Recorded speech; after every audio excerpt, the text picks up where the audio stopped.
What up, nerds? It's Mason, and I have another collected edition comic book haul to share with you guys. Thank you so much for checking me out.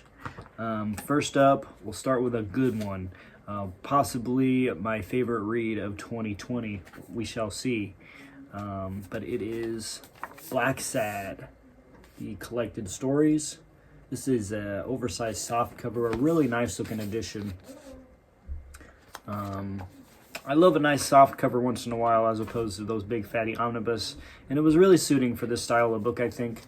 But I really love Black Sad. This is put out by Dark Horse Comics. I've been really curious about this character for a while, and since this was released in August, and I think it was the only thing that I picked up in August, so I'm adding it to my September haul. But I thoroughly enjoyed this. A 10 out of 10 book that I highly recommend, especially if you're looking for something new and something cheaper to check out. Perfectly written stories.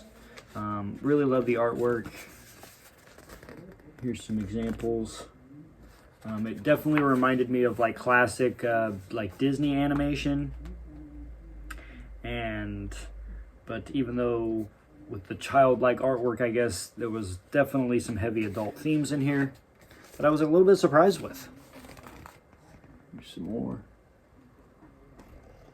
Yeah, beautiful artwork. Great, fitting for an oversized book anyway. But Black Sad is a cool cat who is a private investigator. So this just collects several stories about cases that he investigates, of course. But lots of characters, whether it's a main character or a side character, they were all very entertaining. And what's really impressive with this book is the way they anthropomorphize these characters, if I'm saying that correctly, or the way like they'll use traits of human personalities and apply them to different species of animals, where like a villain is like an alligator and stuff like that, and maybe more gentle characters are more gentle species of animals. And then just in general, the way the artist designs the characters to really manipulate the kind of personality that they have was really impressive. So yeah, a really, really great book that I will read over and over again. I'm sure once I was finished with it, I could have easily started over again and enjoyed it just as much. And then after finishing it, you can read more about the artist and illustrator at the back of the book. And the illustrator actually did work on old Disney classics like A Goofy Movie and Hercules and Tarzan. So that was cool to learn about.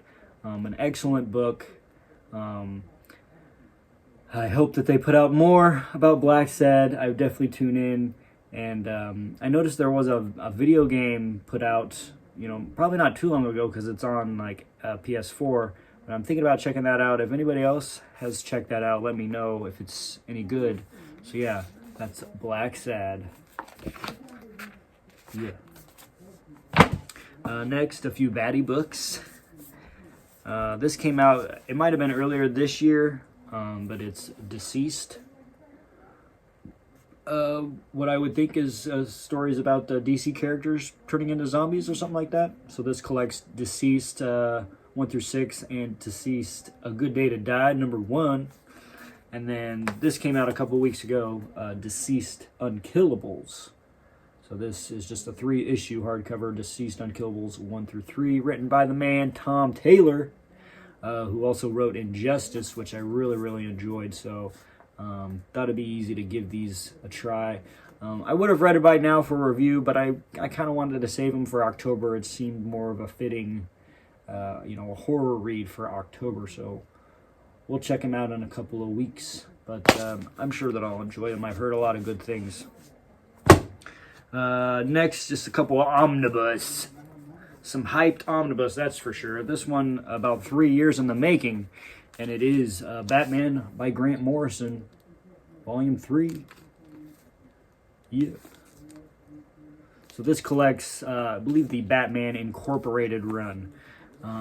So the final Omnibus by Grant Morrison. it's been, the past 3 years, every summer, another volume gets released. So it's always one that I'm looking forward to annually. And we'll stop here. The first omnibus I remember enjoying all the way through for the most part. The second omnibus definitely had its ups and downs. I think it was in the second one, the Return of Bruce Wayne was the story arc, and it was like one of the worst stories I ever read, Batman-wise. There are some good moments and some really bad moments in that omnibus, so it was kind of a up and down struggle. Hopefully this one's a little bit more smooth. But for the most part, I always enjoy Grant Morrison's writing, or at least I can respect it. So we'll see how this one goes for me, and we'll put this era to a rest.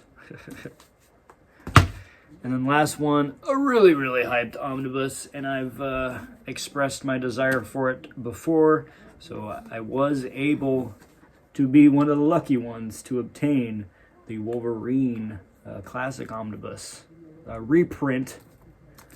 So a much desired reprint, and really heavily motivated, I guess, by near mint conditions Omar. So this one is selling out, so hopefully he'll get his volume 2 made up. But anyway, this is just some classic Wolverine stories, a lot by Frank Miller. A lot that I haven't read before. I've read Incredible Hulk 180 and 182, where he makes his first appearance, and then the 4-issue miniseries I read a while ago. But the rest of it will be new Wolverine territory for me. I was just really excited for this because it was really out of print. Wolverine being my favorite X-Men, it was just an easier way to explore more of the character. And of course, in the glorious omnibus format. I did secure this one from InStockTrades.com. There was a lot of drama, and there has been in several different release dates with big books of the site crashing, being really slow because all the heavy traffic. Most of the time, obviously pre-2020, you could get in there the minute they release and secure an order right away. Lately it's taken me like 3 or 4 minutes, and while that sounds like that ain't shit, it is a really long 3 or 4 minutes that you are like refreshing and waiting for it to load, and your blood is pumping. But I was able to get mine, and it was probably like maybe 2:05. It releases at 2 p.m. Central, and I got mine in there. And then I've recently seen on the Omnibus Collectors Facebook group, some people are like, I ordered at 2:06, and I'm just now getting an email that they cannot fulfill my order. So I was like, I probably got right in there. I've thought about going the pre-order route because a lot of guys are saying that might be necessary in the future to secure books, but it's just such a buzzkill to pay for a book. And you guys know how expensive Omnibus can be. To pay for a book and not be able to get it for another 6 months or so, it's just like, bleh. I'm not used to that. It's going to be a hard transition if I end up having to do that in the future. But so far, I have no incentive to do it because I've been lucky enough to get everything that I want on release day. So, maybe I got to learn my lesson eventually, especially with the Captain America by Ed Brubaker reprint. A lot of people are saying that you should pre-order that, and I actually thought about it. But I also thought, with a lot more people pre-ordering, doesn't that just give Marvel more incentive to print more, making it easier to get it on release day? Am I wrong? I don't know. I just really don't want to pre-order. Pre-ordering Blu-rays and stuff is okay because that's maybe 3 or 4 weeks ahead of release date, whatever. I can be that patient, but 6 months, ugh. I don't know. We'll see. You can tell me about your experiences with pre-order, or maybe what changed your mind about pre-ordering if you want. And it seems like a weird process anyway. I don't know.